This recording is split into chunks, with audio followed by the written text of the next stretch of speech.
சிவபெருமானின் அன்பு குழந்தைகளே, மேசராசி அன்பர்களே, உங்கள் வாழ்க்கை ரகசியம் உங்கள் வாழ்க்கையில் வேலாம் நடந்திருக்கும். உங்கள் குணம் இதுதான். அது மட்டுமல்லாமல் நீங்கள் வழிபட என்ன செய்ய வேண்டும், என்ன மந்திரம் சொல்ல வேண்டும் என்பதையெல்லாம் இந்த பதிவினை முழுமையாக பார்ப்பதன் மூலம் நீங்கள் தெரிந்து கொள்ளலாம். இது முருகனின் வாக்கு.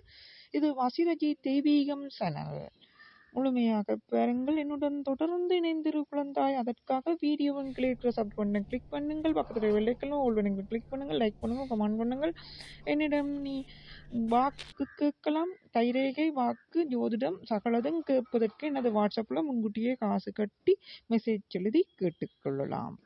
நம்பர் எனது வீடியோவில் இருக்கின்றது. எனது அன்பு குழந்தைகளே, அனைவரும் என்னுடன் இணைந்து கொள்ளுங்கள்.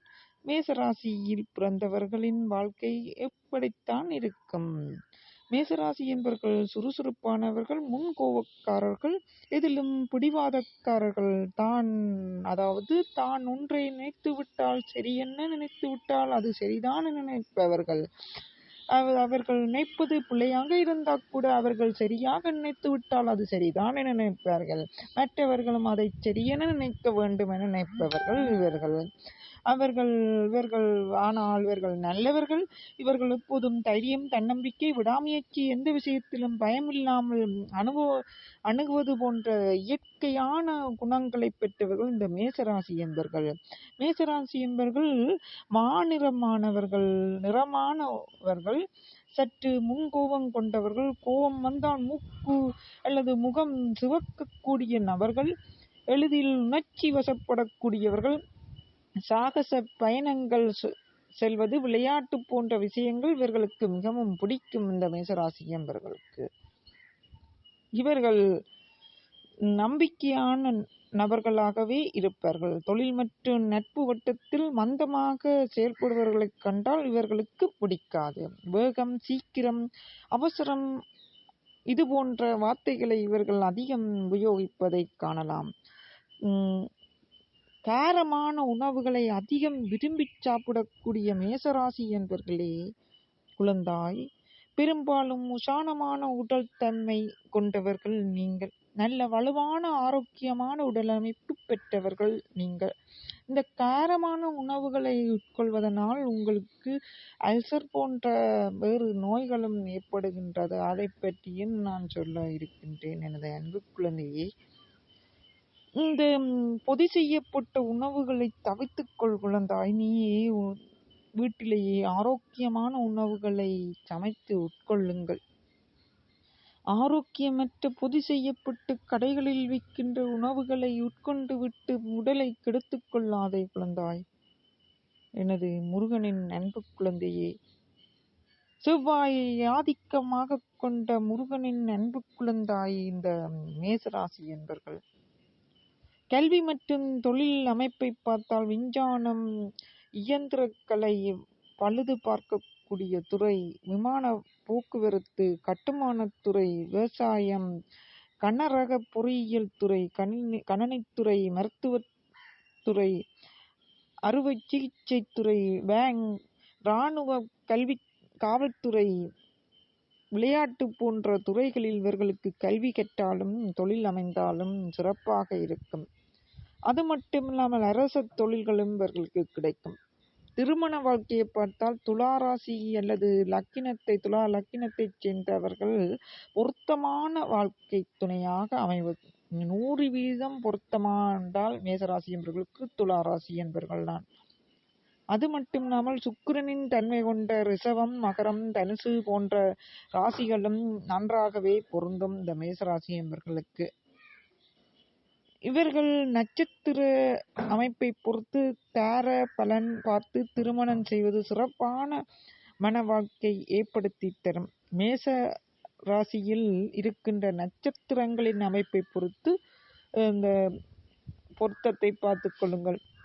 பெரும்பாலும் இவர்களுக்கு மன வாழ்க்கை தோல்வி அடைவது இல்லை. மோசமான ஜாதக அமைப்புகள், கடுமையான தோஷங்கள் இருந்தால் மட்டுமே மன வாழ்க்கையை தோல்வி அடைவதை நாம் காண முடியும். உங்களின் ஆரோக்கியத்தை பார்த்தால் உஷான தேகம் அமைப்பை கொண்ட நீங்கள் அது சார்ந்த நோய்கள் வரக்கூடிய வாய்ப்பு உள்ளது.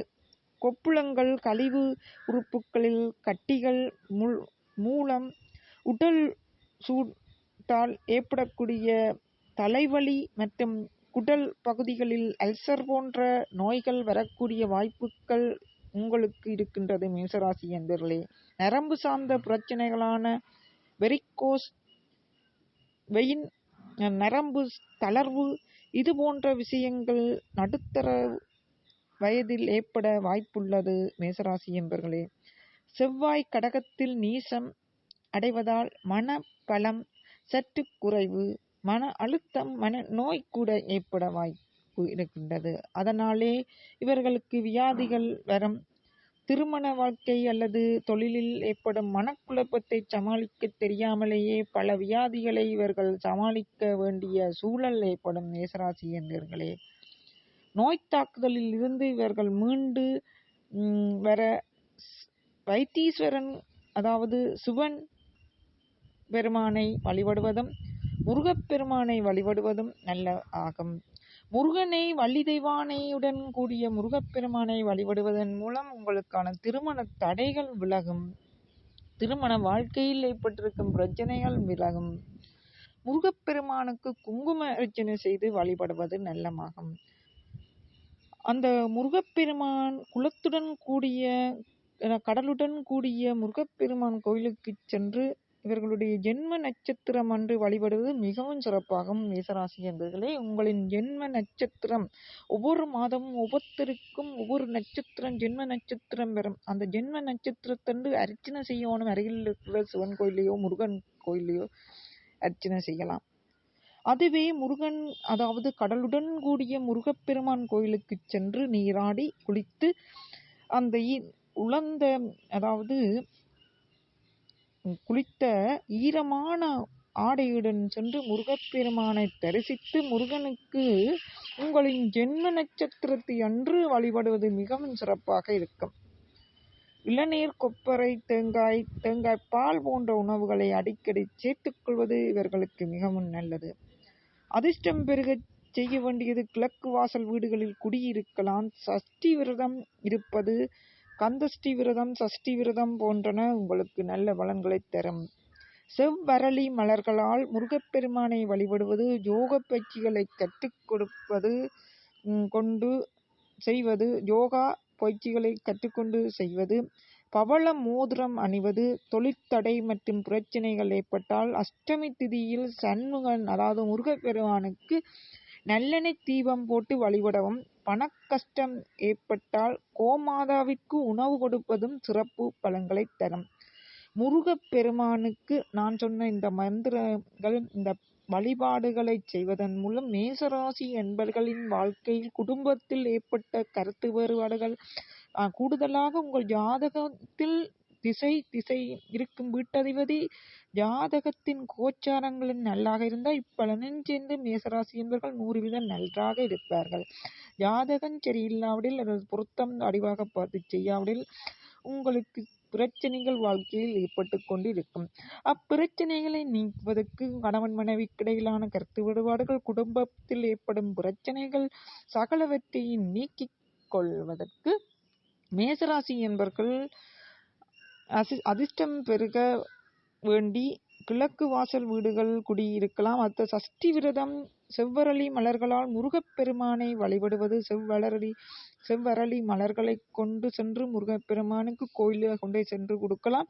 இல்லாட்டி வீட்டில் இருக்கும் முருகப்பெருமான் படத்துக்கு செவ்வரளி மலர்களை அதுவும் சிவப்பு நிற செவ்வரளி மலர்களால் முருகப்பெருமானை வழிபடுத்துவது, அதுவும் பிரம்ம மூத்த வேலையான 4 தொடக்கம் 6 மணிக்கு முருகப்பெருமானை எழுந்து சரவணபவா சரவணபவா சரவணபவா சரவணபவா சரவணபவா சண்முகா சரணம் முருகா சரணம், எனது வாழ்க்கையில் நானும் கணவனும் ஒற்றுமையாக இருக்கணும், இருந்த எனது குடும்பம் என்னுடன் வந்து சேரணும், உங்கள் பிரச்சனை எதுவாகனாலும் சரி, கல்வியில் தடைகள் அந்த கல்வி தடைகள் நீங்க வேண்டும், எனது தொழில் எனக்கு அரச வேலை கிடைக்க வேண்டும் என வேண்டிக் கொள்ளுங்கள். கூடுதலாக மேசராசி என்பவர்களுக்கு பொருளாதாரம் பண பிரச்சனைகள் பெரிதாக வருவதில்லை. ஏற்ற இறக்கமாக காணப்படும். ஆனால் திருமணமானது ஓரளவுக்கு பிந்தித்தான் நடக்கும். பிந்திய திருமணம் தான் மேசராசி என்பவர்களுக்கு சிறந்து விளங்கும். ஒரு 30-32 வயதுக்கு பிறகுதான் திருமணம் நடக்கும். 30 வயதுக்குள் நடக்கும் திருமணங்கள் கூடுதலாக பிரச்சனையான காலகட்டத்துடன் ஓடிக்கொண்டிருக்கும். சிறு வயதில் நடந்த திருமணமோ சிறுவயதில் வந்த காதலோ இவர்களுக்கு கூடுதலாக நிலைத்திருப்பதில்லை மேசராசி என்பவர்களுக்கு. இவர்களின் கோச்சார பலனின்படி இவ்வலன் மாறுபடும். மேசராசி என்பர்களே, முருகப்பெருமான் வள்ளி தேவானையுடன் முருகப்பெருமானை வழிபடுவதன் மூலம் உங்களுக்கு வெகு விரைவில் திருமணம் கைகூடும் என்பதையும் மறந்து விடாதீர்கள். செவ்வரளி, அதாவது இளஞ்சிவப்பு செவ்வரளி பூ மலர்களும் குங்குமத்தையும் கொண்டு போய் முருகப்பெருமானுக்கு கொடுத்து வழிபட்டுவிட்டு குங்குமத்தை உங்கள் நெற்றியில் வைத்து வரவும் உங்களின் பிரச்சனைகள் நீங்கியும் குடும்பத்தில் கணவன் மனைவிக்கிடையில் ஒற்றுமை நிலவும் பண வரவை அதிகரித்துக் கொள்ள சண்முகனுக்கு நல்லெண்ணெய், அதாவது முருகப்பெருமானுக்கு நல்லெண்ணெய் தீபம் போட்டு வழிபடவும் பண கஷ்டம் ஏற்பட்டால் கோமாதாவிற்கு உணவு கொடுப்பது சிறப்பு ஆகும். அதாவது கோமாதாவிற்கு நீங்கள் அரிசிமா மற்றும் வீட்டில் இருக்கும் நீங்கள் சமைக்க வெட்டிய மரக்கறிகளையும் சேர்த்து அரிசிமா தவிடு போன்றவற்றையும் குளித்து கோமாதாவுக்கு வைத்து பாருங்கள். உங்கள் வீட்டில் நடக்கும் எதிர்மறையான எண்ணங்கள் பிரச்சனைகள் நீங்க நேர்மறையான ஆற்றலை நீங்கள் பெறுவதை உணரலாம். உங்களுக்கு பண கஷ்டம் நீங்கி பண வரவு ஏற்படும். அது மட்டும் இல்லாமல் சண்முகனுக்கு நல்லெண்ணெய் தீபம் போட்டு வழிபட அஷ்டமி திதியில் சமூக பெருமான், அதாவது முருகப்பெருமானுக்கு நல்லெண்ணெய் தீபம் போட்டு வழிபட பிரச்சனைகள் ஏற்படாமல் தடுப்பார். தடைகள் மற்றும் பிரச்சனைகள், தொழிற்தடைகள், தொழிலில் ஏற்பட்ட பிரச்சனைகள், குடும்பத்தில் ஏற்பட்ட பிரச்சனைகள் எல்லாம் நீக்கி வைப்பார். அஷ்டமி திதியில் சண்முக பெருமானான முருகப்பெருமானுக்கு நல்லெண்ணெய் தீபம் போட்டு வழிபடவும் உங்களின் பணக்கஷ்டங்கள் பிரச்சனைகள் ஏற்படாமல் முருகப்பெருமான் காப்பாற்றுவர். அடுத்தது ரிஷபராசிக்கு முருகனின் வாக்கு என்ன என்பதை அடுத்த வீடியோவில் பார்க்கலாம். என்னுடன் தொடர்ந்து இணைந்திருக்க வீடியோ உங்களுக்கு சப்போர்ட் பண்ண கிளிக் பண்ணுங்க, லைக் பண்ணுங்க, கமெண்ட் பண்ணுங்க, முழுமையா பெறுங்க. மற்றவர்களும் நல்லா இருக்கணும் என்ற மனத்தை உடையவர்களுக்கு முருகன் துணை இருப்பார். முருகனின் துணை இருக்கும். முருகாசரணம் மற்றவர்களும் பயன்பெறட்டும் என நினைத்து குறைந்தது ஒரு 18 பேருக்காதும் பகிர் குழந்தாய், உனக்கு நல்லதே நடக்கும். முருகன் சரணம்.